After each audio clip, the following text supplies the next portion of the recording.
طرح علی بخش ذکر کرتا ہے کہ ایک واقعہ اس طرح کا بھی ہوا کہ میں نے رات کو انہوں نے مجھے بلایا تو ان کے پاس کوئی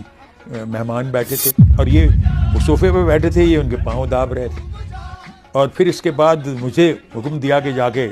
یہ بزرگ چاہتے ہیں لسی پینا، لسی خرید کے لاؤ، سردیوں کے دن ہے، باہر دھند ہے، اور یہ بازار میں جاتے ہیں اور دیکھتے ہیں کہ ایک دکان پہ شمع جل رہی ہے، پہلے تو خیال یہ انار کلی ہے، اس زمانے کا انار کلی،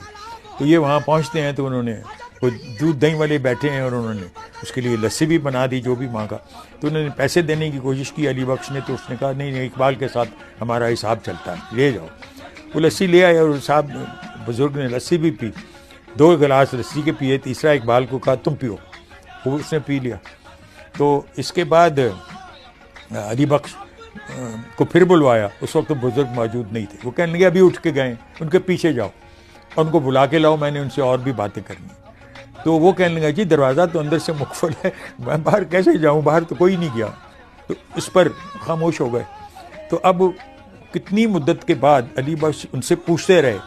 کہ بتائیے یہ کون بزرگ تھے جو آپ کے پاس بیٹھے ہوئے تھے اور جن کا دیدار میں نے بھی کیا، یہ نہیں ہے کوئی کہہ سکتا کہ میں نے آپ کو کسی سے باتیں کرتے سنا ہے، میں نے آپ اس شخص کو بیٹھے ہوئے آپ کے پاس دیکھا۔ تو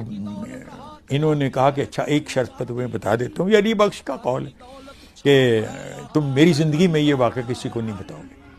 اس نے کہا جی بہت اچھا، انہوں نے موت کے بعد ہی بتایا، اور وہ یہ ہے کہ یہ وہ اجمیر شریف والے بزرگ تھے جو اور کہنے لگا جو دودھ دہی جو تم دے کے آئی یہ دادا صاحب تھے، چونکہ یہ انہی کے مہمان تھے جو میرے پاس بیٹھے۔